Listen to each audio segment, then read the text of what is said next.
They went through another smaller castle gate-like door, behind which a kind of rail system was revealed. Harry was reminded of a mixture of the London Underground and a mineshaft, but with more elegant bronze fittings. They got into one of the carts, that looked like a roofless carriage had been put on rails. Except that it had no horses, just lanterns that shone into the darkness of the tunnel in front of them. After they had found their place on the comfortable seat cushions, Ælfrid sat down on the coach box and pulled a lever. The vehicle started moving gently and almost silently, and they drove into the darkness of the tunnel. At first the ride was quiet, but then Harry noticed how they often went up and down and glided around curves, while the ride seemed to get faster and faster. Harry had never been allowed to ride on a roller coaster before, and was therefore grateful that the cart didn't reach such breakneck speeds. They drove over chasms, through tunnels that were sometimes dry and sometimes full of stalactites and stalagmites, and past numerous stone arches and doors behind them. Harry felt the gentle cool breeze blowing over his entire skin for the first time. He closed his eyes and let the wind flow over him. Finally, the speed slowed down and the cart came to a stop, just as gently as it had started off. They stood up and opened the small door of the carriage, which was about the height of Harry's belly button, and with slightly wobbly knees, they stepped in front of a large, heavy door that was set in the stone before them. Ælfrid got down from the coach box, and as he approached the door, small crystals embedded in the stone shone mystically, like stars in a dark night sky. He stopped in front of the door and turned to Hagrid.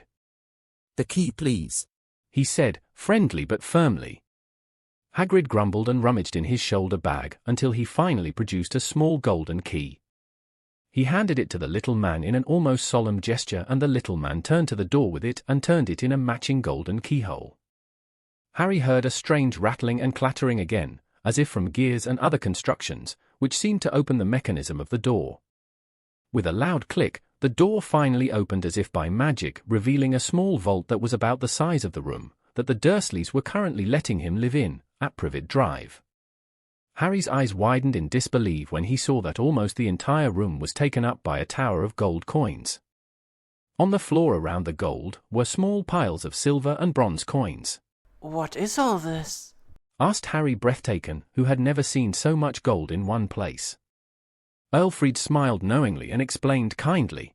"The bronze coins are called nuts. These are equivalent to about 7 British pounds. 7 nuts are equivalent to 1 silver sickle. 7 sickles, in turn, are equivalent to 1 golden galleon." Harry's jaw dropped when he realized how much money his parents must have left him. "Go on. Take some." Hagrid encouraged him cheerfully and handed him a small belt with a small leather bag attached, exactly the right size for Harry.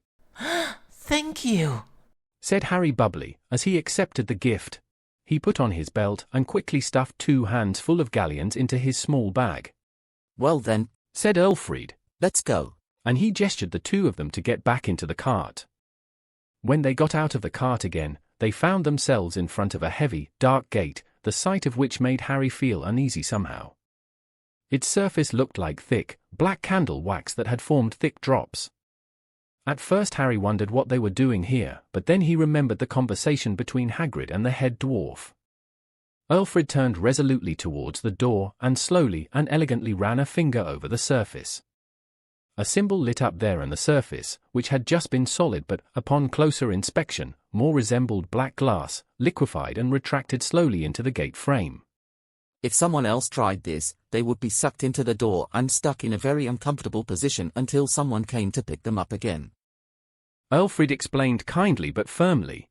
"How often do you check if someone's stuck in there?" asked Harry. "Once per day," Ælfrid answered firmly.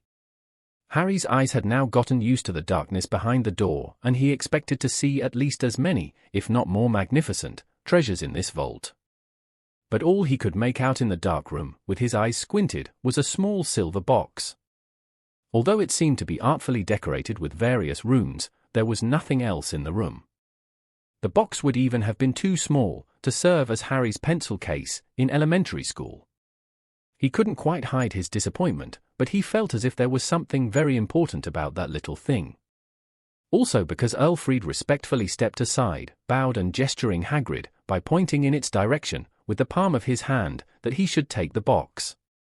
Hagrid seemed to have to gather his courage for a moment and then reached for the small silver box, which he quickly put away in his shoulder bag. After they had completed another exciting ride in the cart, Hagrid acknowledged that he had taken the silver box by giving his signature in a heavy, apparently leather-bound book, and they finally stepped outside again. Harry was glad to be under the thick canopy of Diagon Alley, where they could breathe fresh, warm air again. Dwarven architecture sure was impressive, but being locked in a dark cupboard for many years had made Harry a big fan of fresh air. Only now did he really notice how much cleaner and more pleasant the air in Diagon Alley was in general, compared to the rest of London. Fragrant flowers that naturally peeked out from the cracks in the stone and between the roots and the trees that kept the air fresh could almost make you forget that you were in the heart of a Muggle city. He took a deep breath and a warm, comfortable feeling enveloped him. Next, Hagrid led him to a shop above which was written Madame Merkin's robes for all occasions. Harry glanced at the list that Hagrid had given him back. In fact, a google, as well as sturdy shoes and a pointy hat, were part of the school uniform. Harry was a little surprised. Hagrid, He began a bit uncertain. if everyone is naked all the time, why do we have school uniforms? Hagrid frowned. Well, the hood has a rain protection charm, the hat can also be used as a sun hat, and you can always need good shoes. But most people wear sandals anyway. We don't take dress codes that seriously. Hagrid held the door open for Harry, but then hesitated for a moment. I have to get something. I'll be right back. And before Harry could say anything, he was standing alone in the small shop.